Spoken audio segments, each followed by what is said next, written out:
नमस्कार दोस्तों, स्वागत है आपका स्टडी फॉर सिविल सर्विसेज में। यदि स्टडी फॉर सिविल सर्विसेज के साथ में तो ये वाला टेलीग्राम जरूर ज्वाइन करके रखिए। यूट्यूब चैनल में हमारे साथ है तो भी ये वाला टेलीग्राम ज्वाइन करना बहुत ज्यादा जरूरी है। सारे नोटिफिकेशन, सारे अपडेट, सारे मोस्ट इंपोर्टेंट पिक्स, सारा रिवीजन सब कुछ यहाँ पे बताया जाता है। दोस्तों, भारतीय राष्ट्रीय आंदोलन का दौर लगातार चल रहा था और इसमें अब हम लोग देखने वाले हैं आधुनिक भारत में अकाल आयोग और समितियों के बारे में। ये अकाल आयोग है। अकाल आयोग का मतलब ये है कि पहले के समय में अकाल बहुत ज़्यादा पड़ते थे और अकाल भी कोई ऐसा वैसा नहीं बल्कि दुर्भिक्ष पड़ते थे, यानी भिक्षा मिलना भी वहाँ पे कठिन हो जाए ऐसा अकाल पड़ता था। लोग ऐसे ही सड़कों पर चलते चलते राह चलते गिरकर दम तोड़ देते थे, कोई पूछने वाला नहीं रहता था। और बंगाल का क्षेत्र भीषण सूखे की चपेट में आता है या पूरा मैदानी इलाका। और इसमें सरकार क्या प्रयास करती है या नहीं करती है, कौन कौन सी समितियां बनती हैं, उनके निर्णय क्या होते हैं, परिणाम क्या होते हैं, ये सब हमें देखना है। तो आइए शुरू करते हैं। देखिए, सबसे पहले स्मिथ समिति है या स्मिथ आयोग आप इसे कह सकते हैं। 1860-61 का जो दौर था उसमें ये इस्टेब्लिश की जाती है। और इस समिति ने 1860-61 में दिल्ली तथा उसके आसपास के जो क्षेत्र थे वहाँ पे जो भयंकर दुर्भिक्ष आया था, यानी भयंकर अकाल की कंडीशन क्रिएट हुई थी, उसके कारणों और उसके प्रभावों की समीक्षा की। मतलब वो अकाल आया क्यों, दुर्भिक्ष की ऐसी कंडीशन क्यों बन गई, उसको यहाँ पे एनालाइज किया गया और ये देखने का प्रयास किया गया कि ऐसे कारणों को हम दूर कर सकते हैं अथवा नहीं। इस समिति द्वारा प्रस्तुत रिपोर्ट का कोई परिणाम नहीं निकलता है। सिर्फ जांच करवाना ही अंग्रेजों का शौक था, लेकिन उस पर कोई एक्शन लेना ये उसकी कोई मंशा नहीं थी। अब इसके बाद देखिए, कैंपबेल आयोग को 1866-67 का समय है और इस आयोग ने 1866-67 में उड़ीसा में आए अकाल का अध्ययन किया तथा अपनी जांच रिपोर्ट पेश की। आयोग का यह विचार था कि अकाल के समय राहत कार्य का दायित्व सिर्फ स्वयंसेवी संस्थाओं का ही नहीं है। मतलब जो अकाल का समय है उस समय राहत कार्य का दायित्व ये सिर्फ स्वयंसेवी संस्थाओं का नहीं है। आयोग की सिफारिशों को मद्देनजर रखते हुए सरकार ने राहत कार्य में स्वयं की भी रुचि ली, लेकिन सरकारी सहायता जो थी वो बहुत कम थी। मतलब वही ऊंट के मुंह में जीरे के बराबर थी। प्रयास तो करती है लेकिन प्रयास उतना बड़े पैमाने पर नहीं होता है जितने की आवश्यकता थी। इसके बाद आगे बढ़ते हैं। देखिए, कैंपबेल के बाद जो अगला है वो स्ट्रेची है। इसे आप बार बार पढ़ते हैं। तो स्ट्रेची आयोग के बारे में अगर देखा जाए 1878-80 का जो दौर था उसमें ये आता है, मतलब इसकी स्थापना होती है। और इस आयोग ने अकाल के संबंध में गहरी जांच पड़ताल की। जो पहले वाले थे उनकी तुलना में इसका जो एनालाइजेशन था या एनालिसिस थी वो यहाँ पे काफ़ी गहरी थी। और यह सिफारिश की कि अकाल पीड़ितों को सहायता उपलब्ध कराने के लिए जो उत्तरदायित्व होना चाहिए वो राज्य का है, मतलब राज्य को इसकी जिम्मेदारी निभानी चाहिए। और इसने प्रत्येक प्रांत में अकाल आयोग को स्थापित करने की सिफारिश की। प्रत्येक प्रांत में अकाल आयोग स्टैब्लिश होगा उसकी सिफारिश की। और सरकार ने अकाल कोष बनाने के भी प्रयास किया। 1833 में अकाल संहिता बनाई। ये सब चीज़ें आप यहाँ पर देख रहे हैं। लॉयल आयोग को देखिएगा तो लॉयल आयोग जो है इसके बारे में अगर देखा जाए 1897 इसका समय है। और इस आयोग ने 1896-97 का जो समय था उसमें भयंकर दुर्भिक्ष के समय में या उसके संबंध में सरकार की सिफारिशों को प्रस्तुत किया, सरकार के सामने सिफारिशें प्रस्तुत की। इसमें देखिए ध्यान से, लॉयल आयोग जो है ये इसका जो समय है वो 1896-97 का है, मतलब ये पूरा दौर था। और इसमें जो भयंकर अकाल इस पूरे समय में पड़ा था उसके ऊपर पूरा निरीक्षण किया जाता है और उसके बाद सिफारिशें जो रिकमेंडेशन होती हैं वो सरकार के सामने पेश की जाती हैं। यहाँ आप देख रहे हैं कि आयोग ने स्ट्रेची आयोग की सिफारिशें जो थी, पीछे वाला जो था स्ट्रेची आयोग, उसकी सिफारिशों की अनुशंसा की, यानी उस पर अपना भी अनुमोदन किया कि ये ठीक है। और अकाल संबंधी जो उपाय हैं उनको और ज़्यादा विस्तृत करना चाहिए, इस बात पर जोर दिया। क्योंकि पहले भी सरकार ने प्रयास किया था कैंपबेल वाले में, लेकिन वहाँ पर प्रयास इतना छोटा था और उसकी आवश्यकता इतनी बड़ी थी कि वो असफल हो जाता है। तो इसलिए ये ज़रूरत थी कि बड़े पैमाने पर प्रयास किया जाए। और सरकार ने, चूंकि यहाँ तक आते आते विरोध बहुत ज़्यादा प्रबल हो गया था कि सरकार कुछ कर नहीं रही है, सिर्फ टैक्स वसूलना जानती है और बाकी अकाल पड़ रहा है, लोग मर रहे हैं, उससे कोई मतलब नहीं है। तो ये एक प्रेशर बना हुआ था। तो इसके चलते जो सरकार है वो आयोग की जितनी भी सिफारिशें हैं उसको एक्सेप्ट कर लेती। इसके बाद आप मैकडोनाल्ड आयोग को देखेंगे तो ये मैकडोनाल्ड आयोग जो है ये सन 1900 का है। यहाँ पर देखिए, आयोग की सिफारिश ये थी कि अकाल से निपटने के लिए ग्राम स्तर के कार्यों को प्राथमिकता दी जाए तथा जो नीतिगत प्रक्रिया है उस पर ज़्यादा बल दिया जाए। इस आयोग की सिफारिशों के आधार पर सरकार ने भविष्य की अकाल सहायता नीति को निर्धारित किया था। जॉन वुडहेड आयोग को आप देखें 1945 का है और इस आयोग ने सन 1945 के अकाल की समीक्षा की थी तथा अकाल से निपटने के लिए महत्वपूर्ण सुझाव दिए थे।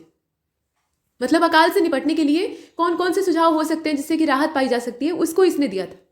आगे बढ़ते हैं। अब यहाँ पे ब्रिटिश शासनकाल में अर्थव्यवस्था और वित्त आयोग संबंधी जो समितियाँ हैं या वित्त संबंधी आयोग और समितियाँ हैं उन्हें हम लोग देखने वाले। तो ये यहाँ एक तरफ जो टेबल बनी हुई है इसमें आप देख रहे हैं आयोग या समिति का नाम दिया है, गठन का वर्ष दिया है, उद्देश्य और मुख्य सिफारिशें दी हैं और उसका नतीजा क्या निकलता है। हालांकि कुछ एरिया जो है वो ब्लैंक है, कोई बात नहीं, नीचे दिया है, मतलब जहाँ आवश्यक है वहाँ दे रखा है। तो सबसे पहले आप देख रहे हैं अमीनी समिति को, और अमीनी समिति का जो समय है वो 1778 है। इस समिति ने अकाल तथा भू राजस्व, अकाल और भू राजस्व इससे संबंधित सिफारिशें दी थी। निकोलसन को आप देखिए, निकोलसन समिति 1892, और इस समिति ने सहकारी संस्थाओं के संबंध में जो मसले थे उस पर सिफारिशें दी थी। दत्ता समिति को आप देखेंगे तो 1905 का समय है और इस समिति ने वस्तुओं की कीमतों के संबंध में अनुशंसाएं दी थी। इसके बाद मैग्लॉगन समिति को आप देखेंगे तो मैग्लॉगन समिति जो है ये 1915 की है और इस समिति ने सहकारी संस्थाओं से संबंधित जो मुद्दे थे उनकी सिफारिशें दी थी। हॉलैंड समिति को आप देखेंगे तो हॉलैंड समिति जो है ये 1916 की है और इस समिति ने उद्योगों से संबंधित सुझाव दिए थे। इसके बाद मैक्सवेल ब्लूमफील्ड जो जांच समिति है उसके बारे में अगर देखा जाए तो ये 1928 की है और इस समिति ने बारदोली में लगान की दरों को बढ़ाने वाली जो बात थी उसको अनुचित ठहराया था, मतलब वो गलत है, ऐसा नहीं करना चाहिए था, ये बात कही थी। और जो 30% वहाँ पे वसूली होती थी उसके स्थान पर 6.03% करने की सिफारिश की थी। तो ये कुछ काम होते हैं और सरकार ने इस समिति की जो सिफारिशें थी उनको स्वीकार कर लिया था, ये आप जानते हैं। इसके बाद लिनलिथगो को देख लीजिए तो वायसराय था लिनलिथगो और ये जो भारत छोड़ो आंदोलन का दौर था उस समय तत्काल में शासन में रहता है। तो इसका जो लिनलिथगो कमेटी है या आयोग है ये 1928 का है, मतलब वायसराय बनने से पहले की जो इसकी यहाँ पे अवधि आप देख रहे हैं वो है 1928 की। और इसकी अध्यक्षता का ये जो आयोग था इसने ये सुझाव दिया था कि भारत में भूमि सुधार की आवश्यकता है, यानी लैंड रिफॉर्म की रिक्वायरमेंट है। अब लैंड रिफॉर्म किस तरीके का होना चाहिए इसमें डिटेलिंग नहीं है तो उसकी आवश्यकता भी नहीं है। आयोग की सिफारिशें जो थी उसके मद्देनजर 1929 में, यहाँ डेट ध्यान दीजिएगा, ये 1928 का है, उसके अगले ही साल 1929 में imperial council of agricultural research इसकी स्थापना की जाती है। ये जो लिनलिथगो आयोग था उसी की अनुशंसा पर की जाती है। इसके बाद विटले कमीशन को देखिएगा 1929। इस आयोग ने तत्कालीन जो औद्योगिक कार्यशालाएं थी, मतलब वर्कशॉप थे और बागान श्रम के संबंध में जो अनुशंसाएं हैं उसको दिया था और सरकार ने इसकी जो सिफारिशें थी, मतलब ये जो विटले आयोग है इसकी सिफारिशों को मान लिया था और आवश्यक कदम उठाए थे। कई नए कानून बनाए थे और पुराने वाले कानूनों को संशोधित कर दिया था, मतलब सुधार लाने का प्रयास किया जा रहा था। इसके बाद सप्रू कमेटी को आप देखेंगे तो ये 1934-35 की है और इस समिति ने मध्य वर्ग में जो व्याप्त बेरोजगारी थी उसके संबंध में काफ़ी स्टडी की थी और इस समिति की जो सिफारिश थी उसके बारे में दिया हुआ है कि 1935 में, इसका आधा हिस्सा नीचे है उसको देख लेते हैं। यहाँ देखिए 1935 में इसकी जो रिकमेंडेशंस होती हैं उसको प्रकाशित किया जाता है और सरकार ने इसके संबंध में कुछ कदम उठाए थे, मतलब पूर्ण रूप से नहीं माना था, आंशिक तौर पर माना था। और ये बेरोजगारी के संबंध में जो एक बड़े पैमाने पर मिडिल क्लास में अनएम्प्लॉयमेंट का दौर रहता है उसके संबंध में अपनी रिकमेंडेशन देता है। ये सप्रू समिति है और इसकी डेट आपको याद रखनी है 1934-35। इसके बाद आगे चलते हैं तो यहाँ पे आपको निमेयर समिति दिखाई दे रही है, ये 1936 की है और इस समिति ने केंद्र और राज्यों के मध्य में वित्तीय संबंधों के विषय में सुझाव देने का काम किया था। मतलब ये एक अपना सजेशन देते हैं, अब उसको मानना या ना मानना ये सरकार का निर्णय है। उसके बाद आप वेल्बी कमीशन को देख रहे हैं तो ये जो आयोग था ये महत्वपूर्ण है, इससे कई बार प्रश्न बन चुका है। वेल्बी कमीशन जो है इस समिति ने धन के निष्कासन के मुद्दे पर दादा भाई नौरोजी से बहस की थी। ये जो समिति थी इसने धन के निष्कासन के मुद्दे पर दादा भाई नौरोजी से बहस की थी। इंडियन स्टैट्यूटरी आयोग ये आप देख रहे हैं, ये सिचुएटरी आयोग है असल में, और लेटन समिति ये दोनों आप देख रहे हैं। तो इस समिति ने केंद्र और राज्यों के मध्य राजस्व के बंटवारे से संबंधित सुझाव दिया था, मतलब उसमें केंद्र सरकार का शेयर कितना है और जो राज्य स्तरीय सरकारें हैं उनका शेयर कितना है, इस पर जो सुझाव है वो दिए जाते हैं। वित्तीय संबंध समिति या मेस्टन आयोग तो राजस्व के विभक्त मदों का त्याग करने की जो आवश्यकताएं होती हैं उस पर बल दिया था, मतलब इसके द्वारा ये काम किया गया था। और आयोग की जो कुछ मदें हैं वो प्रांतों के लिए और शेष जो थी वो केंद्र के लिए निश्चित कर दी गई थी। इसके बाद फॉसेट कमीशन को आप देखेंगे तो फॉसेट कमीशन जो है इस समिति ने चुंगी तथा वेतन संबंधी जो सुझाव हैं वो दिए थे। और क्लाइड आयोग को आप देखिए तो 1940 का है और इस आयोग का गठन तेभागा आंदोलन से प्रेरित था और आयोग ने 2/3 हिस्सा जो था वो बटाईदारों को देने की मांग को उचित ठहराया था। ये कुछ चीज़ें आपने देखी। इसके बाद अब आगे चलते हैं। आगे आप देखें इसमें कुछ सारांश दे रखा है और सारांश किस चीज़ का है, तो सारांश इस चीज़ का है कि आधुनिक भारतीय इतिहास का पहले तो हम लोग स्रोत देखेंगे और स्रोत देखने के बाद जब आगे बढ़ेंगे तो इसमें और भी चीज़ें आपको दिखाई देंगी। देखिए स्रोत जो ऐतिहासिक होते हैं उसमें कौन कौन सी चीज़ों को हम यूज़ करते हैं या इस्तेमाल करते हैं। एक तो अभिलेख होते हैं, पूरा लेखीय सामग्री होती है। दूसरी किताबें होती हैं, उस समय के यात्रा विवरण हो सकते हैं या उस समय के जो लेखक अपनी समीक्षाएं लिखते हैं, किताबें लिखते हैं, उनसे भी एक ठोस जानकारी हमें प्राप्त होती है। तो इसमें देखिए पुरालेखीय सामग्री के बारे में दिया हुआ है।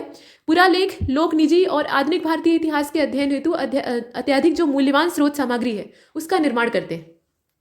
पुरालेख जो है वो लोक और निजी, मतलब जनता का, और निजी जो प्राइवेट सेक्टर वाला है। इसके अलावा आधुनिक भारतीय इतिहास का जो पूरा अध्ययन है, यहाँ असल में देखिए आधुनिक भारतीय इतिहास का एक जो अध्ययन है वो लोक क्षेत्र में है, मतलब लोक समुदाय के लिए है, और दूसरा निजी वाला है। तो दोनों का यहाँ पे अध्ययन करने के लिए काफ़ी ये कीमती स्रोत उपलब्ध कराते हैं।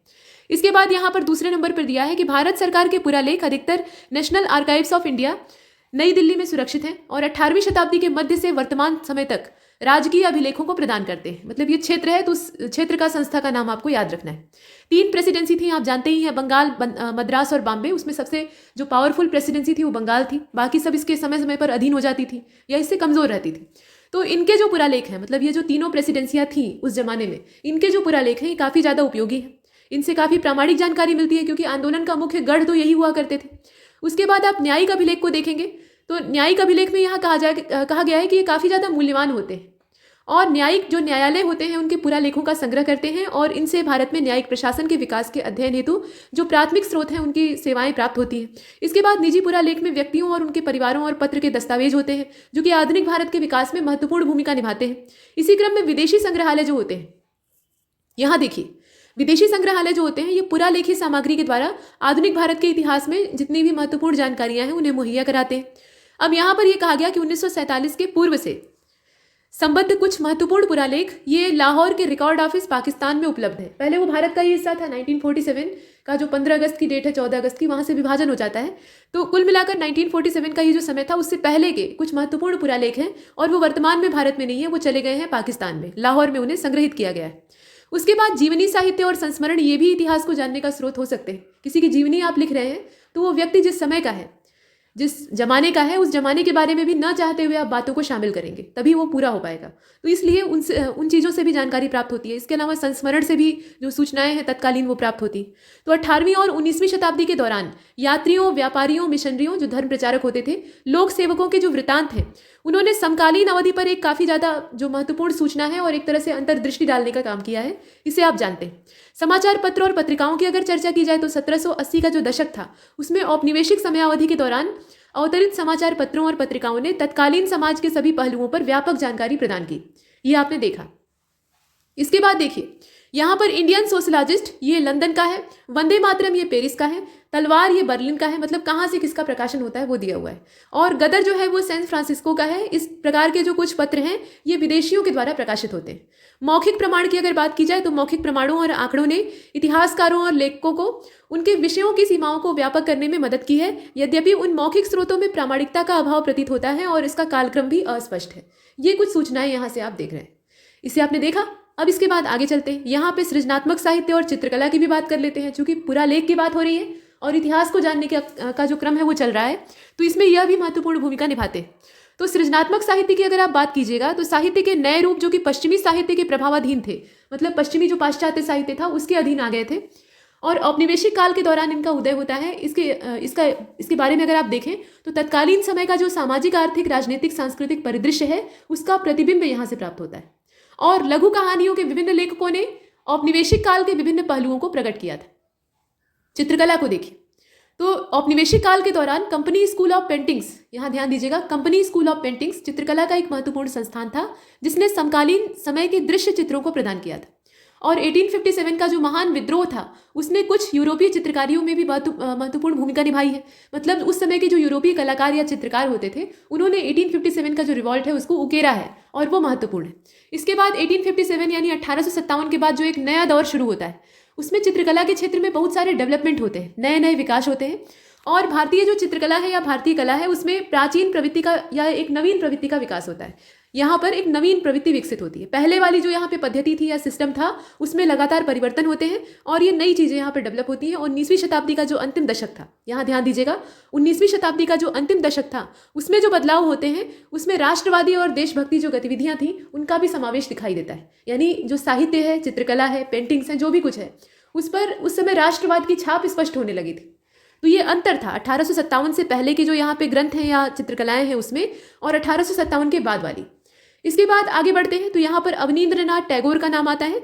अवनींद्रनाथ टैगोर के नेतृत्व में बंगाल स्कूल ऑफ पेंटिंग्स ने, यहाँ आप ध्यान दीजिएगा ये लिखा हुआ है, बंगाल स्कूल ऑफ पेंटिंग्स ने भारतीय पौराणिक कथा और सांस्कृतिक विरासत जैसे जो विषय हैं उन पर ध्यान दिया ताकि लोग अपनी संस्कृति, अपनी धरोहरों की कीमत करें, उन्हें पहचानें। यहाँ तक हमने कुछ जो पुरालेख और बीती हुई बातें थी, बीती हुई सामग्री थी उसके बारे में देखा। अब यहाँ पर देखिए आधुनिक इतिहास लेखन में जो प्रमुख उपागम है उनके बारे में दिया हुआ है। ये सब जो चीज़ें हैं ये आपके लिए जानी पहचानी है। ये सारी सामग्री आपने स्पेक्ट्रम में जो शुरुआती चैप्टर है, पहला चैप्टर है, उसमें पढ़ी होंगी। ये सब कुछ वहीं से उद्घृत है, तो किताबों से ही सब कुछ लिया जाता है, लेकिन ये सूचनाएं इंपॉर्टेंट हो सकती हैं, तो इसलिए हम इन्हें देख रहे हैं। ये इंपॉर्टेंट इसलिए है क्योंकि इन्हीं के माध्यम से तो हम इतिहास की जानकारी प्राप्त करते हैं। अगर ये ना रहे तो कुछ भी पता नहीं चल पाएगा, क्योंकि जो मरे हुए लोग हैं वो जीवित होकर तो बताने आएंगे नहीं, ये बात है। आइए देखते हैं यहाँ पर कहा गया, देखिए प्रमुख विचार कौन कौन से हैं वो दिया हुआ है। प्रमुख विचारों की अगर बात की जाए तो यहाँ पर कहा गया कि दिन ब दिन सैकड़ों हाजिर जवाब बाबू उनके अंग्रेज अत्याचारियों के खिलाफ, यहाँ ये वाक्य है और वाक्य किसके द्वारा कहा गया है, लॉर्ड डफरिन के द्वारा कहा गया है।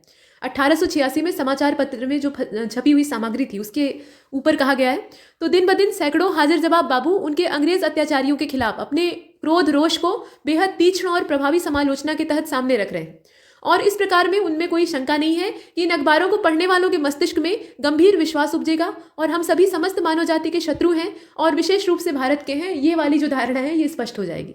मतलब इसका समझ रहे हैं, लॉर्ड डफरिन ने कांग्रेस की स्थापना में भूमिका निभाई थी, मतलब उसी के मर्जी से, उसी के सौजन्य से A.O. ह्यूम के द्वारा इसकी स्थापना की जाती है। तो इसका ये काम था कि एक दबाव समूह तैयार करना, मतलब दबाव समूह क्या, यहाँ पे एक सेफ्टी वाल्व तैयार करना जो कि प्रेशर कुकर में प्रेशर को कंट्रोल कर सके।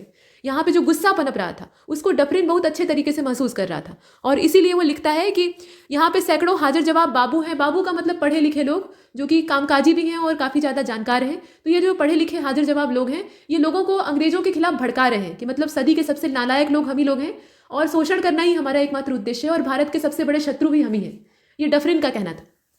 इसके बाद देखिए, हाल ही में जो वर्ष थे उसमें भारत के इतिहास का सृजन बड़े तेजी से हो रहा है और इसकी कुछ व्याख्या या आवाहन किया जा सकता है। इसके दो तरफा कारण है। दो तरफा कारण का मतलब दो कारण हो सकते हैं।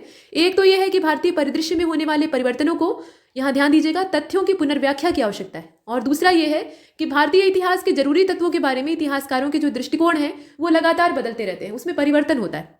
ये किसका कथन है? ये परसीवर स्पीयर का कथन है जो कि खुद एक लेखक था। यहाँ पे खुद एक इतिहासकार और लेखक थे, तो इनके वक्तव्य को आपने देखा। इसके बाद बिपिन चंद्रा को देख लेते हैं, ये काफ़ी फेमस है। तो कुछ इतिहासकारों ने विलंब से शुरुआत की, विलंब से शुरू की, नवीन प्रवृत्ति को स्टार्ट किया, जिससे कि इनके प्रस्तावकों और उपाश्रित जो उपागम होते हैं उसके रूप में इनकी विवेचना की जाती है।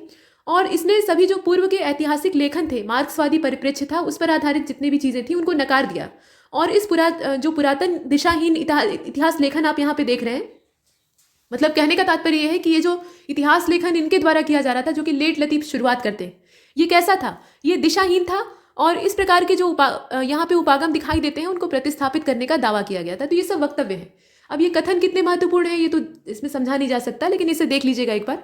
इसके बाद अब सारांश क्या है? तो सारांश ये है कि आधुनिक भारत के अध्ययन हेतु इतिहास के प्रमुख उपागम यहाँ पे दिए हुए हैं और इसे आप देख रहे हैं। तो जेम्स मिल, एल्फिंस्टन, B.A. स्मिथ और अन्य जो इतिहासकार हैं, इसके अलावा लेखक, उनके द्वारा प्रस्तुत औपनिवेशिक उपागम जो थे उन्होंने भारत को अवरुद्ध और पिछड़े जो समाज और सभ्यता के लोग थे उसके तौर पर चित्रित किया। मतलब ये बताने का प्रयास किया कि भारत जो है वो पिछड़े हुए लोगों का देश है, यहाँ पे जितने भी लोग हैं उनकी जो विकास दर है वो अवरुद्ध हो चुकी है, इस प्रकार से। जबकि अपने देश ब्रिटेन को गौरवशाली रूप में प्रस्तुत किया।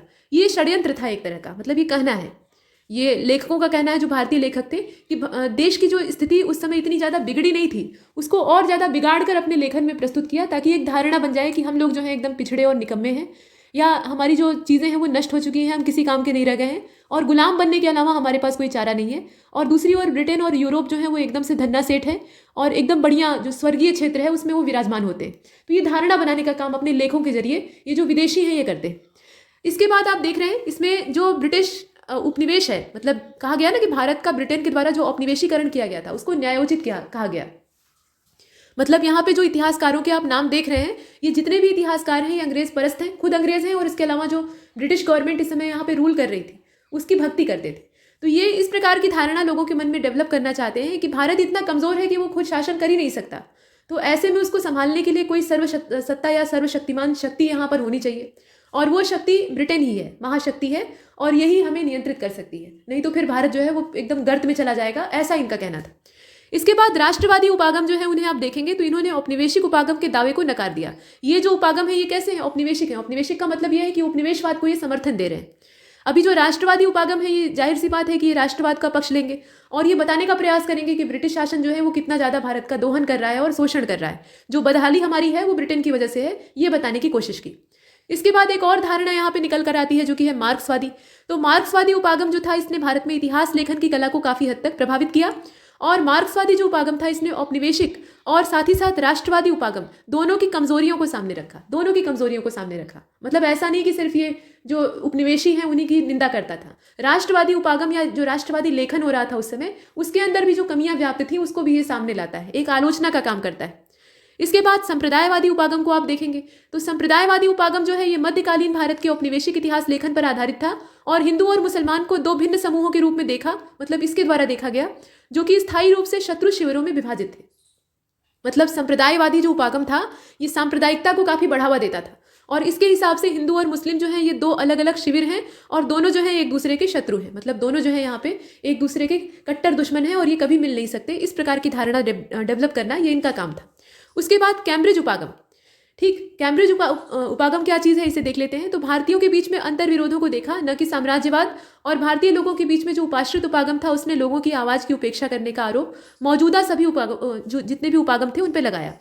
यद्यपि इन लोगों की स्वचेतना पर आधारित जो नवीन इतिहास लिखे जाने का दावा है वो भी किया जाता है, लेकिन फिर भी यह अपने कार्य में सफल नहीं हो पाता है। मूल बात यही है कि ये सक्सेसफुल नहीं हो पाता है। और उदारवादी और नव उदारवादी जो उपागम है इसकी शुरुआत 1980 का जो दशक था उस समय होती है। ये कहाँ से होती है? तो इंग्लैंड से होती है, ध्यान दीजिएगा। और इस उपागम के अनुसार भारत में ब्रिटिश शासन का जो परिदृश्य था या उसकी स्थिति थी वो काफ़ी ज़्यादा दमनकारी और शोषणकारी नहीं थी। यहाँ ध्यान आपको देना है कि ये जो उदारवादी उपागम था इसका ये कहना था कि ब्रिटिश शासन उतना भी दमनकारी और शोषणकारी नहीं है जितना कि उसके ऊपर मुलम्मा लगा दिया गया है। और वामपंथी जो राष्ट्रवादी उन्मुख उपागम था इसने इसे प्रचारित किया और इसके प्रस्तावकों में पैट्रिक ओब्राइन, इसके अलावा कैन हॉपकिंग और हटनबैग, इस प्रकार के जो लेखक हैं या इतिहासकार हैं वो प्रमुख हैं। इसके बाद भारत में नारीवादी उपागम जो है इसकी शुरुआत 1970 में होती है, बहुत लेट होती है जबकि इसे पहले होना चाहिए था। और इसने महिला आंदोलन में आवेग प्रदान किया, मतलब महिला आंदोलन को और ज़्यादा प्रमोट करने का काम किया। तो ये कुछ चीज़ें आपने यहाँ पर देखी। इसके बाद जो अगला इसमें मैटर है वो बिल्कुल ही अलग है। उपागमों को देखने के बाद सीधे सीधे हम लोग पहुँच गए हैं डुप्ले पर। अब ये डुप्ले कौन था? भारत में डुप्ले का उत्थान और पतन। तो असल में ये जो PDF आप देख रहे हैं और इस पर ये वीडियो सीरीज देख रहे हैं इसमें उन्हीं चीज़ों को शामिल किया गया है जो कि स्पेक्ट्रम में बहुत ज़्यादा महत्वपूर्ण थी। स्पेक्ट्रम का जो राष्ट्रवादी दौर था उसमें आपने देखा है राजीव अहिर की जो बुक है उसके अंदर जितनी भी इंपॉर्टेंट चीज़ें थी उनको यहाँ पर उठाकर रखा गया है। तो डुप्ले के बारे में आप जानते ही हैं कि ये यहाँ पे गवर्नर जनरल बनकर आता है पांडिचेरी क्षेत्र में।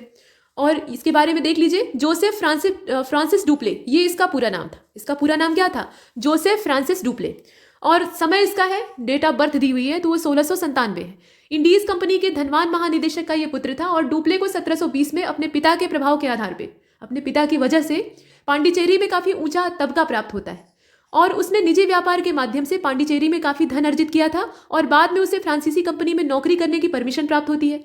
दिसंबर 1726, यहाँ आप डेट देखेंगे, दिसंबर 1726 में उसने फ्रांसीसी कंपनी के संविधान में व्यापक बदलाव करने का काम किया था और इस कारण उसको निलंबित कर दिया गया था। मतलब संविधान में हेर फेर करने का, अपने तरीके से उसे यहाँ पे मॉडिफाइड करने का उसने प्रयास किया था और इसके चलते उसे निलंबित कर दिया जाता है और कुछ शंकाएं भी उसके ऊपर की जाती हैं। इसके बाद आप देखिए 1730, इसमें डुप्ले अपना मुकदमा जीत जाता है और उसे क्षतिपूर्ति के रूप में चंद्रनगर का गवर्नर नियुक्त किया जाता है। चूंकि एक मुकदमा वो लड़ता है जिसमें कि वो अपने अधिकार का दावा करता है कि नहीं, मुझे ऐसा राइट है कि मैं कर सकता हूँ। और उसके बाद ये मुकदमा वो जीतता है तो बदले में यहाँ हर्जाना देना पड़ता है जो इसके विपक्षी रहते हैं। और क्षतिपूर्ति के रूप में क्या होता है, चंद्रनगर क्षेत्र का इसको गवर्नर नियुक्त कर दिया जाता है। 1741 की अगर हम बात करें तो भारत में फ्रांसीसी कॉलोनियों का ये महानिदेशक नियुक्त किया जाता है और बाद में मुगल बादशाह के द्वारा नवाब की उपाधि से भी ये नवाजा जाता है। तो इतनी सारी चीज़ें आप इसके बारे में देख रहे हैं। ये एक फ्रांसीसी था और यहाँ पर गवर्नर की हैसियत से आया था। इतिहासकारों के हिसाब से डुप्ले ने व्यापक दृष्टिकोण रखा था और राजनैतिक अंतर्दृष्टि भी इसके पास काफ़ी अच्छी मात्रा में थी। ये एक प्रशासक था, एक राजनयिक था और एक नेता होने का भी गुण इसके अंदर पाया जाता था। मतलब इसके अंदर बहुत सारे गुण विद्यमान थे, ये आपने देखा। अब यहाँ पर प्रशासक के रूप में डुप्ले की क्या भूमिका हो सकती है उसे देखना है आपको। तो 1741 में चले जाते हैं। वहाँ पर ये कहा गया 1741 में कि डुप्ले पांडिचेरी का गवर्नर जनरल बन गया। उसने देखा कि पांडिचेरी कई समस्याओं, मतलब कई जो बाहरी समस्याएं, उसमें मराठा आक्रमण है, मराठाओं का हमला होता था। इसके अलावा अकाल और बंजर भूमि की समस्या है। कर्नाटक में अस्त व्यस्त सारी दशा है तो उसका पूरा जो क्षेत्र है वो डिस्टर्ब है। मतलब पांडिचेरी पूरी तरह से यहाँ डामाडोल है और उसके पीछे के जो कारण है वो आपने यहाँ पे तलाश लिए। आपने का मतलब यहाँ पे डुप्ले से है, ठीक। तो इसके अलावा कंपनी के जो निदेशक हैं उन्होंने उत्तरी अमेरिका में फ्रांसीसी उपनिवेशवाद को या उपनिवेशकों को प्रमुखता देने का काम किया है और फ्रांसीसी ईस्ट इंडिया कंपनी के खर्चों में व्यापक कटौती हुई है। अतः डुप्ले ने अपनी परिषद के विरोध के बावजूद, डुप्ले की पूरी परिषद या उसके जो सहयोगी थे, कार्यकर्ता थे, वो उसके समर्थन में नहीं थे, लेकिन उसके बावजूद यहाँ आप देखें अधिकारियों के वेतन में कटौती के साथ साथ सार्वजनिक व्यय में कमी की। ऐसा वो क्यों कर रहा था? ताकि वो राजकोष को या जो आर्थिक दशा है उसको मजबूत कर सके। वेतन में कटौती करेगा, अधिकारियों का जो मतलब खर्चा पानी है उसमें कटौती करेगा, तो जो पैसा बचेगा उसको वो इम्प्रूवमेंट के लिए इस्तेमाल करेगा। और यहाँ देखिए कहाँ पे वो यूज़ करता है। हालांकि उसने बस्तियों की किलेबंदी के मामले पर निदेशकों के आदेश को न मानने का निर्णय लिया, उसने पांडिचेरी के रक्षा व्यय में वृद्धि की। मतलब कहीं से वो निकाल कर कहीं पर लगा रहा था, तो उसे ऐसा महसूस हुआ कि पांडिचेरी को पहले सुरक्षात्मक घेरे की आवश्यकता है, और इसलिए उसने रक्षा व्यय जो था उसको बढ़ा दिया। यहाँ तक कि अपनी व्यक्तिगत संपत्ति से भी उसने एक बड़ी राशि व्यय की। मतलब वो एक ईमानदार आदमी था, इसमें कोई संदेह नहीं है। यहाँ पर उसकी ईमानदारी पर संदेह तब होता जब वो दूसरों से कटौती करता, लेकिन अपने एकदम जितनी भी सुविधाएं हैं उनका उपभोग कर रहा था। ऐसा नहीं था, उसने अपने कोष से भी काफ़ी हद तक दान दिया। इसके बाद आप देखिए यहाँ पर कहा गया कि उसने उपनिवेश के व्यापार के विकास के लिए व्यवहार परक कदम उठाया था और दक्षिण भारत में पांडिचेरी को वाणिज्य स्थान बनाया, और बाद में कंपनी के निदेशकों ने डुप्ले द्वारा सही निर्णय लेने के लिए उसकी प्रशंसा की थी। तो इससे ये सिद्ध होता है कि वो एक कुशल प्रशासक था, जिसे कि हम यहाँ पर देख रहे हैं। देखिए प्रशासक जो व्यक्ति बनता है, जो भी व्यक्ति बनता है, चाहे वो डुप्ले हो या आज के समय के जो सिविल सर्विसेज के एस्पिरेंट हैं जो कि बाद में सफल होकर एक प्रशासक की भूमिका में आते हैं, उसका पहला उत्तरदायित्व ये होता है कि वो नेतृत्व कर रहा है तो जिम्मेदारियां संभालने के लिए वो सबसे आगे रहे, ये ना कि जिम्मेदारियों को दूसरों में डिस्ट्रीब्यूट करे। बांटना अच्छी बात है, लेकिन पहले खुद कर दिखाइए। गांधी जी का जो सिद्धांत है ना कि जो बदलाव आप दूसरों में देखना चाहते हैं पहले खुद मिलाइए, तो पहले उसको खुद उस चीज़ को करना पड़ेगा, तब उसका अनुकरण करके उससे प्रेरणा पाके जो उसके सहकर्मी हैं वो करेंगे। तो ये काम डुप्ले बखूबी जानता था। इसके बाद देखिए कूटनीतिज्ञ के विदेशी विशेषज्ञ के रूप में जो डुप्ले है उसे आप देख सकते हैं। पहले तो आपने प्रशासक की भूमिका देखी, अब उसके बाद इसकी जो कूटनीतियाँ हैं, रणनीति है, स्ट्रेटजी है, उसे आप देखेंगे। पहले जो 2 कर्नाटक युद्ध थे उसका विश्लेषण एक नेता के रूप में डुप्ले की कूटनीतिक जो गतिविधियां हैं उन्हें सिद्ध करता है। मतलब यहाँ पे साबित करता है कि उसके अंदर ये क्वालिटी थी जिसने भारत पर यूरोपीय जीत का मार्ग प्रशस्त किया। डुप्ले ने कर्नाटक के नवाब का इस्तेमाल अंग्रेजों को उनकी शासित क्षेत्र में युद्ध करने के प्रयोग करने से मना कर दिया। मतलब यहाँ पे आप देख रहे हैं कि अंग्रेजों को उसके शासित क्षेत्र के का जो पूरा इलाका था वहाँ पे युद्ध करने से या युद्ध के लिए प्रयोग करने से मना कर दिया। आप ये सुनते हैं कि जो फ्रांसीसी गवर्नर था डुप्ले, वो सहायक संधि का पहला प्रणेता था। तो यहाँ पर वो सहायक संधि कैसे ले आता है? सहायक संधि का ये भी एक तरीका है कि पूरे क्षेत्र को या पूरे जो क्षेत्र का विदेशी मामला है उसे आप कंट्रोल में कर लें, और उसके बाद उस इलाके में कोई बाहरी या कोई विदेशी जो है वो अपनी गतिविधियां न कर पाए। तो ये फ्रांसीसी गवर्नर का अपना इस्तेमाल था, और उसने क्या किया, ये कर्नाटक के नवाब का जो पूरा क्षेत्र था उसको अपने अधिकार में ले लिया, और यहाँ पर अंग्रेज अपनी कोई गतिविधि नहीं कर सकते थे। अब यहाँ देख लीजिए, जब तक फ्रांसीसी सेनाएं पर्याप्त शक्ति नहीं प्राप्त कर लेती, पांडिचेरी को पूरी तरह से सुरक्षा प्राप्त हो सके, ये सब प्रयास उसने किए। और इसके बदले में नवाब के सामने ये शर्त रखी गई थी कि आप ऐसा नहीं करेंगे, मतलब उन्हें संरक्षण नहीं देंगे। तो ये शर्त के बदले में यहाँ पे नवाब को अंग्रेजों की हार के पश्चात मद्रास सौंपने का वचन दिया। मतलब पहले तो यहाँ पे जो फ्रांसीसी हैं वो नवाब के सामने ये शर्त रखते हैं कि आप यहाँ पे अंग्रेजों को अपना जो बैटलफील्ड है वो नहीं बनाने देंगे, या यहाँ पे अपना डेरा नहीं डालने देंगे किसी भी कीमत पर, और बदले में हम आपको क्या देंगे, तो हम जब जीत जाएंगे अंग्रेजों को हरा देंगे, और ऐसा हमें पूरा विश्वास है, तो उसके बाद हम मद्रास सौंप देंगे। लेकिन अब यहाँ पे क्या होता है, देखिए डुप्ले ने अपनी कूटनीति का इस्तेमाल करते हुए नवाब को मद्रास नहीं दिया और सेंट थॉमे में उसे पराजित कर दिया। मतलब ये अपने वादे से मुकर जाता है। तो ये तो इनकी पुरानी नीति थी। जितने भी यूरोपी थे सब धोखेबाज थे, यहाँ पे कोई भी ईमानदार नहीं था, ये सिर्फ अपना फायदा साधते थे, उनका दूसरे के लाभ से कोई लेना देना नहीं था, और ये व्यापार के उद्देश्य से आए ही थे। तो व्यापार में एक जो सीधा कॉमन फंडा होता है वो ये है कि पहले अपना लाभ देखो फिर दूसरे का देखना। तो वही हाल है, ये अपनी हैसियत से व्यापारी ही थे, शुद्ध व्यापारी थे, उसमें भी लूटने वाले व्यापारी थे। ठीक, तो यहाँ पे डुप्ले क्या करता है, ये पहले तो वादा करता है कि हम मद्रास दे देंगे, लेकिन जब जीत जाते हैं तो उसके बाद ये मद्रास नहीं देता है, और उसके बाद सेंट थॉमे में जो यहाँ पे नवाब के साथ इसका युद्ध होता है उसमें इसे पराजित कर देता है, यानी इसका मुंह ही बंद कर देता है। उसके बाद अब आधुनिक भारत का इतिहास अगर आप देखें तो उसमें डुप्ले के इतिहास का उदाहरण देकर विशिष्ट परिस्थितियों में कभी वादे जो यहाँ पे निभाए नहीं गए हैं उनका नज़ीर दिया जाता है। कहने का मतलब यह है कि डुप्ले जो वादा करता था वो निभाता नहीं था। और एडमिरल ला बोर्दोनोइस को अंग्रेजों के लिए किए गए जो वादे हैं उनको तोड़ने के लिए राजी किया। डुप्ले पहला यूरोपी था, यहाँ ध्यान दीजिएगा, ये महत्वपूर्ण है, ऊपर की लाइन वैसे ही है, भूमिका बांधी गई है। डुप्ले पहला यूरोपी था जिसने कि भारतीय शासकों की आंतरिक राजनीति में हस्तक्षेप किया। मतलब सहायक संधि का पहला इस्तेमाल किसने किया था, डुप्ले ने किया था। उसने हैदराबाद के लिए मुजफ्फर जंग और कर्नाटक के लिए चंदा साहिब का समर्थन किया था। ध्यान दीजिएगा, हैदराबाद में मुजफ्फर जंग को फ्रांसीसियों का सपोर्ट प्राप्त था, और कर्नाटक में जो चंदा साहिब थे उन्हें भी ये फ्रांसीसियों का सपोर्ट प्राप्त था, लेकिन एक क्षणिक तौर पर, और वे सफल हुए। मतलब यहाँ पे समर्थन किया और वे सफल हुए। बदले में उन्हें डुप्ले को कई सारी जो छूट है वो देनी पड़ी। डुप्ले ने वास्तव में भारत में सहायक संधि की प्रथा को स्थापित किया था। उसने हैदराबाद में सूबेदार के खर्च पर फ्रांसीसी सेना को रखा था। लेकिन डुप्ले भारत में सफल नहीं होता है। डुप्ले और बेलेजली वेलेजली इसका उत्तरवर्ती है जो कि बाद में आता है। वो एक अंग्रेज था, गवर्नर था।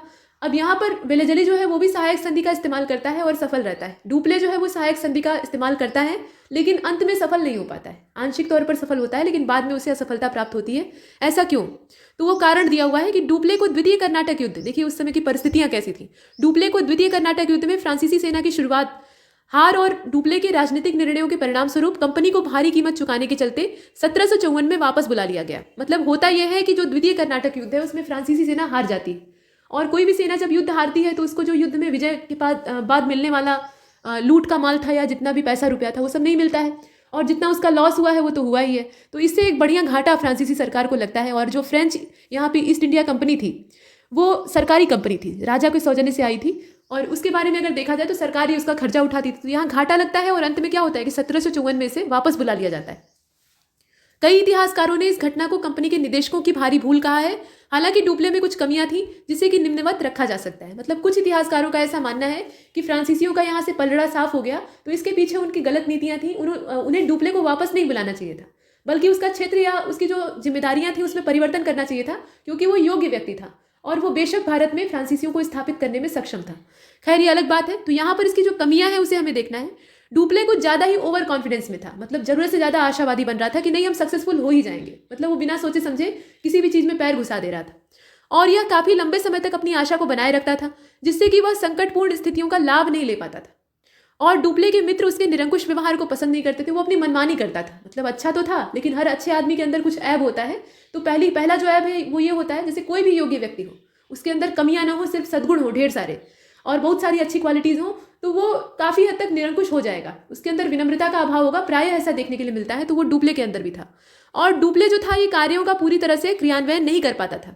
वह अभियान की योजना बनाता था, पहले खूब लंबी चौड़ी जो प्लानिंग है वो तैयार करता था और अपने अधीनस्थों को निर्देशित करता था। लेकिन उसने लॉरेंस या क्लाइव की तरह जो यहाँ पे काम किया था उस तरह का नहीं था। मतलब कहने का तात्पर्य यह है कि इससे पहले जो क्लाइव वाला समय था उसे आप देखें तो उनकी तरह से कभी भी ये युद्ध भूमि में सेना का नेतृत्व नहीं करता था। ये एक सबसे बड़ी कमी है। मतलब आप लीडर हैं, आप प्रशासक हैं, आप नीति निर्माता हैं और आप लीड करने के नाम पे पीछे हट जा रहे हैं। मतलब नेतृत्व किसी और के पास है। तो इससे बुरी बात क्या हो सकती है। और फ्रांसीसी त्रिचिन्नापल्ली वाला जो क्षेत्र है उसको हासिल करने में असफल रहते हैं। ये समय याद रखिएगा 1752-53, क्योंकि डुप्ले द्वारा सोची गई योजना को उसके कमांडर जो है वो क्रियान्वित नहीं कर सके। मतलब डुप्ले क्या करता था, एक प्लान तैयार कर लेता था और प्लान को थमा देता था अपने कमांडरों को कि जाओ इस पर अमल करके युद्ध जीतो, मतलब सेना लेकर जाओ, मैं यहीं से तुम्हें बताऊंगा कि क्या क्या करना है। खुद आगे जो अगली पंक्ति होती थी उसमें शामिल होने की उसमें हिम्मत नहीं थी। ये सही बात है। हिम्मत बहुत बड़ी चीज़ होती है। प्रशासक का गुण होना ये अलग बात है और एक जज्बा और हिम्मत होना ही दूसरी बात है। और हिम्मत जिसके अंदर होती है वो बहुत कुछ कर सकता है, भले ही उसके अंदर और क्वालिटीज़ ना हो। तो यहाँ वो हिम्मत ही डुप्ले के अंदर वास्तव में नहीं थी। ये जोखिम उठाने से बचना चाहता था और कोई भी व्यक्ति जो जोखिम उठाने से बचना चाहेगा वो डेवलप नहीं हो पाएगा, ये पक्की बात है। अब इसके बाद आप सारांश देखेंगे तो सारांश में यूरोपीय जो कंपनियां हैं वो भारत में आती हैं, किस प्रकार से वो डेरा डालती हैं धीरे धीरे करके। मतलब पहले पैर रखते हैं, उसके बाद फिर पूरा जो शरीर है वो यहाँ आ जाता है, शरीर के साथ और लोग भी पीछे पीछे आते हैं। फिर यहाँ पे किलेबंदी हो जाती है, फैक्ट्री स्थापित हो जाती है। उसके बाद जब किला स्थापित कर लेते हैं, अपनी व्यापारिक कोठियाँ स्टैब्लिश कर लेते हैं, तो धीरे धीरे ये दादागिरी करने लगते हैं। तो आइए देखते हैं इनके बारे में। 1486 यहाँ से शुरुआत होती है। पुर्तगाली यात्री बार्थोलोमियो डियाज ये जो है ये केप ऑफ गुड होप जो कि उत्तर माशा अंतरीप कहा जाता है वहां तक पहुंचता है। भारत तक नहीं पहुंच पाता। अभी ये चक्कर लगा रहा है अफ्रीका की ओर से, ऐसे चक्कर लगाते हुए हिंद महासागर की ओर रुख कर रहा है। तो कुल मिलाकर ये उत्तर माशा जो अंतरीप वाला क्षेत्र था वहां तक पहुंचता है, जिसे कि केप ऑफ गुड होप कहा जाता था। इसके बाद 1498 सफलता मिलती है वास्को डी गामा को। बार्थोलोमियो जो है वो सफल नहीं होता है, वहीं तक पहुंचकर रुक जाता है, वहीं से वापस आ जाता है। उसके आगे का रास्ता तय करता है वास्को डी गामा 1498, 2 साल बाद, और वो कालीकट के बंदरगाह पे अपना आगमन करता है। जमोरिन नाम का राजा जो कि वहाँ का स्थानीय शासक होता है वो इसका वेलकम करता है, लेकिन जमोरिन को ये नहीं पता होता है कि ये उसी का गला काट देगा। उसके बाद देखिए 1501 वास्को डी गामा को बहुत फायदा होता है। पहली बार वो काली मिर्च और यहाँ से जितना भी कच्चा माल ले जाता है वो पुर्तगाल वाले क्षेत्र में या जो यूरोपीय क्षेत्र था वहाँ बेचकर मालामाल हो जाता है, उससे बहुत मुनाफा होता है। यहाँ से वो एकदम से उसको धेले के भाव से ले जाता है या एकदम से नहीं के बराबर कीमत देता है सस्ते भाव में, और वहाँ ले जाकर उसको एकदम जो 60 गुनी ज़्यादा कीमत है उस पर बेचता है। तो आप समझ लीजिए कितना मुनाफा वो कमाया होगा। और ये लालच उसको वापस खींच लाता है 1501 में, फिर से वो भारत आता है। 1503 में क्या होता है, अब पुर्तगालियों को एक बात तो पता लग गई थी कि भारत जो है वो एक सोने का अंडा देने वाली मुर्गी है। लोग इसे सोने की चिड़िया कहते थे, लेकिन उनके लिए वो मुर्गी था। मतलब हमारा देश जो था वो एक मुर्गी की तरह से था जो कि रोज़ सोने के अंडे दिया करती है। और इसे हड़पने की जो लालसा है वो हर यूरोपीय के अंदर विद्यमान थी। आइए देखते हैं। तो पुर्तगाली गवर्नर जो अल्फांसो डी अल्बुकर्क है, ये भारत में आता है। मतलब पुर्तगालियों के मन में ये धारणा आती है कि अभी हम लोग व्यापार कर रहे हैं तो इतना मुनाफा हो रहा है, तो क्यों ना जाकर वहाँ पे अपना पैर जमा लें, वहाँ पे अपनी पूरी कोठी वगैरह लगा लें और अपना केंद्र स्थापित कर लें, ताकि ये मुनाफा और ज़्यादा दिन दूना रात चौगुना बढ़े। और इसी खुशी में यहाँ पर आते हैं। ये देख लीजिए 1503 का जो समय है, पुर्तगाली governor Afonso de Albuquerque Bharat आता है। 1510 में क्या होता है, और एक चीज़ और है कि ये जो अल्बुकर्क है ये काफ़ी ज़्यादा महत्वाकांक्षी है। इससे पहले वाले जो यहाँ पे शासक आप देखते हैं, जैसे कि फ्रांसिस्को डी अल्मीडा को आप देखते हैं, तो इस प्रकार की जो चीज़ें हैं वो इतनी ज़्यादा महत्वाकांक्षी यहाँ नहीं दिखाई देती हैं। लेकिन अल्बुकर्क का अगर हम नाम लेते हैं तो ये वास्तविक संस्थापक पुर्तगाली शक्ति का कहा जाता है। और 1510 का जो समय था उसमें अल्बुकर्क ने गोवा को बीजापुर के जो सुल्तान थे आदिल शाह, उनसे छीन लिया था। इसके बाद 1530 में चलते हैं। तो 1530 की अगर आप बात कीजिएगा तो पुर्तगालियों की भारत में राजधानी कोचीन से गोवा ये स्थानांतरित हो जाती है। मतलब गोवा ये छीनते हैं तो गोवा को ही अपना पूरा केंद्र बना लेते हैं, वहाँ पे अपना पूरा जो गढ़ है उसको जमा लेते हैं। इसके बाद 1534, डेट आपको एक क्रम से याद रखनी है क्योंकि क्रोनोलॉजी वाले जो क्वेश्चन है वो बहुत बार यूपी पीसीएस पूछता है। हालांकि यूपीएससी में भी पूछे जाते हैं लेकिन उसमें डेट का उतना महत्व नहीं होता है। उसमें आप आराम से जो बेसिक कॉन्सेप्ट है उसे अगर क्लियर करके रखते हैं तो प्रश्न वहाँ हल कर सकते हैं। रट्टा मारने की आवश्यकता नहीं है, वहाँ समझना आवश्यक होता है। फिलहाल 1534 की अगर बात की जाए तो पुर्तगालियों को नीनो डी कुन्हा के नेतृत्व में जो गुजरात के बहादुर शाह थे उनसे दीव और बेसिन की प्राप्ति हो जाती है। मतलब दीव और बेसिन वाला जो क्षेत्र है वो ये छीन लेते हैं। इसके बाद 1599 स्थल मार्ग से अंग्रेज साहसी व्यापारी मिल्डन हॉल जो है ये भारत में आता है। मतलब 1599 में एक व्यापारी जो यहाँ पे अंग्रेज है वो भारत की ओर आगमन करता है। इसके बाद 1599 की अगर बात की जाए तो मर्चेंट एडवेंचर्स नाम की जो अंग्रेजी कंपनी है, ये व्यापारियों का एडवेंचर दल था, साहसिक कार्यक्रम करने के लिए चला हुआ था। तो 1599 में इस्टेब्लिश होता है। 1602 में क्या होता है, डच ईस्ट इंडिया कंपनी की स्थापना होती है। 1615 में टॉमस रो जो है जहांगीर के दरबार में आता है। और 1661 की अगर बात की जाए तो पुर्तगाल ने बंबई का क्षेत्र ब्रिटिश शासक जो है चार्ल्स द्वितीय उनको दे दिया था। फ्रांसीसी ईस्ट इंडिया कंपनी की जो स्थापना होती है वो 1664 में होती है। सबसे बाद में आने वाले फ्रांसीसी ही हैं, सबसे बाद में यही आते हैं। और उसके बाद देखिए यहाँ पे 1690 की अगर बात की जाए तो जॉब चारनाक के द्वारा कलकत्ता शहर की स्थापना की जाती है। ये जो चारनाक हैं इनके द्वारा कलकत्ता शहर की स्थापना की जाती है। मतलब वहाँ ये कोठी स्थापित करते हैं और बाद में उसके चारों ओर एक नगर विकसित हो जाता है और यही कलकत्ता कहलाता है। तो ये बंगाल वाला क्षेत्र है। यहाँ तक हमने कुछ तारीखों को देखा है और ये सिलसिला आगे जारी रहेगा। अभी हमें देखना है इसमें जो वाणिज्य आरंभ से संबंधित व्यक्तित्व हैं उनके बारे में। लेकिन इस लेक्चर में इतना ही, और तब तक के लिए नमस्कार।